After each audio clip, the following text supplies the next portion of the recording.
Tottenham blog and to another episode of Transfer Talk. Today I'm going to be talking about the unfortunate news that broke last night that Paulo Dybala wants to stay at Juventus for the upcoming season. I'm also going to be discussing a bit the other situations at the club. So if you want more videos like this over the next few weeks, and I do interactive live streams as well, subscribe to the channel down below for free and press that notification bell so you know whenever I go live, and you can put your questions and comments in there and I'll go through as many as I possibly can. So the news last night we heard from Sky in Italy is that Paulo Dybala wants to stay at Juventus for the upcoming season. Of course, we were one of a number of teams linked to Dybala over the last few days, and I'm just going to quickly go through the kind of sequence of events that has led to this. So we first heard on Thursday night that Tottenham had entered talks with Juventus over signing the Argentine midfielder striker. It was Football.London who were one of the first places to break this news, and while I was a bit sceptical about it, I did take it a bit realistically because of their track record with transfers such as the Kieran Trippier one. And it quickly became a massive story by Friday morning. Sky in Italy had confirmed it, that Tottenham were in initial talks with him, and it kind of escalated from there. Throughout Friday we heard that Dybala was open to leaving the club. Earlier in the summer he said that he wanted to stay at Juventus, but apparently after the Copa America and before he went on his holiday, he actually spoke with Maurizio Sarri and expressed a desire to leave the club for a number of reasons, the main one sort of being that he wasn't seen as the main striker in that team because the likes of Cristiano Ronaldo and Mario Mandzukic, who were, I suppose they did hit better form than him last season, but they were being chosen ahead of him.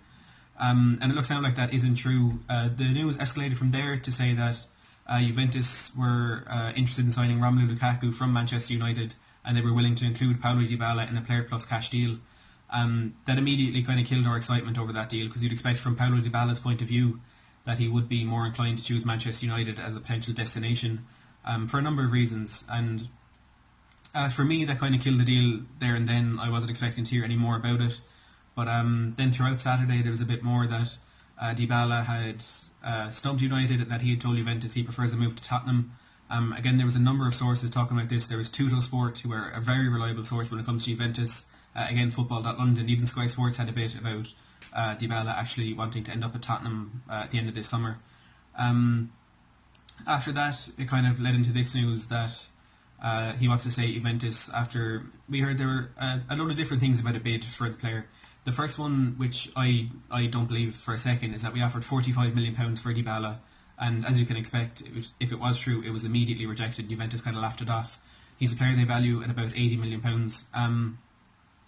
There was more to say that Juventus are interested in signing Danny Rose this summer, so there is a potential there for Juventus to pursue a deal to sign Danny Rose worth somewhere in the region of £25 million, and with that there's sort of be a verbal agreement between the clubs that Tottenham could get a couple of million off Dybala's £80 million valuation. So then when it started going in this direction, I did feel maybe this is a possibility, maybe it is something that could happen this summer, and it's maybe the first of maybe a string of big signings over the next couple of years, after Daniel Levy has said the only place left for him to invest in Tottenham Hotspur is the club, because he's completed the stadium, he's completed the training facilities, so he is, at the moment he is looking to invest in the club. Now this news that Dybala wants to stay at Juventus, according to Sky in Italy, he has spoken with Maurizio Sarri about his future and all these rumours and links with him to a number of clubs, and he said he wants to stay and fight for his place and prove to Sarri, to Juventus, to Italy I suppose, that he is a good enough player and that this is where his future lies. So it does feel like this deal is off and that we won't be seeing him join this summer. Now that leads us nicely into Giovani Lo Celso. He was a player whose deal was kind of in doubt when this news broke, but it does look like at the moment that Lo Celso will be a Tottenham player by the end of next week, I suppose. Some reports saying it'll be done by Tuesday, which I hope it will be, but it's Sunday now, and it just doesn't feel like there's been enough progress, enough advancements in that deal to have it done by Tuesday. So I mean, he's not a bad second option to have, to be honest. Like, obviously we would have preferred Paulo Dybala, and even more so I suppose we would have preferred the two of them. That was never quite a realistic option. So look, I'd be happy to see Lo Celso come in. I mean, if this Dybala deal had never been mentioned, we would have been overjoyed to see Lo Celso come into the club. But because we've kind of had that taste of what it could be like to have a player like Dybala in, it mightn't feel as good when he does sign. But look, he's a quality player. He's played at a high level with PSG. Of course, he's an Argentine international. He'll have great links with Pochettino and the Argentinian faction in that squad with Gazzaniga, Foyth, Lamela. So he fit right in, and his style of play as well is something that would work at Tottenham. And as I said, he's not a bad fallback option to have, and for a player we could be signing in the region of £50 million, it's, I think, a very good deal, and it's something that could help us push on in the upcoming season and add a bit of competition in that kind of trio that we play behind the strikers. You see the likes of Ali and Ericsson last season; they were not at their best in terms of form, because they kind of had that safety in there, that they knew even if this wasn't their best game, they'd still be starting the next game, because there was first of all a lack of depth in the squad as a whole. But then when all these injuries came in, especially those to Harry Kane, which we had to force one of Son or Lucas to push on, there was even less competition in there. And with the injuries in the defensive side of midfield as well, sometimes Ericsson was dragged back there. So there was always that kind of feeling within that area of the squad that, you know, those best players knew they'd be starting week in, week out. And signing a player or two in this position will certainly add competition in there, and it will force them to play a bit better. Ali especially has been quite poor in the last 2 seasons. He has shown those glimpses of quality that we know he has, but he hasn't done it on a regular basis. So it's good now to get these players in to add a bit of competition in there. I mentioned Ericsson as well. It does look like he will be staying at the club this summer. According to Sky Sports, he's going to sign that £200,000 a week contract that Tottenham have offered him. So we're looking good in that area of the pitch. I suppose the only thing that needs to be addressed now before the end of the window is the defence. And it's actually not looking like that will be happening. Of course, the Sessegnon deal is really close to completion.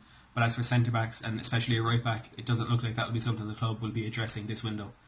But look, all in all, it's shaping up to be a good window. I would say disappointing so far because of what it has promised. It certainly hasn't lived up to, and we're expecting a lot more deals completed by now. But I think we're in a good position with the fact that so many deals, or a number of deals, are so close to completion.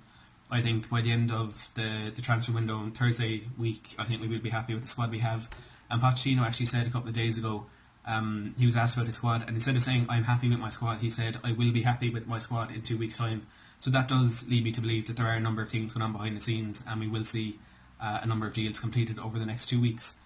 So as I said, if you do want more transfer content like this over the next couple of weeks, just subscribe to my channel for free and press that notification bell so you know whenever I upload or whenever I go live. I'm also going to be running a Facebook group. I'll leave a link to that in the description below, and I'm going to be doing a Fantasy Football League. The code is 8MTEKC. I'll leave that in the description as well. If you enjoyed this video, please smash the like button. Thanks for watching.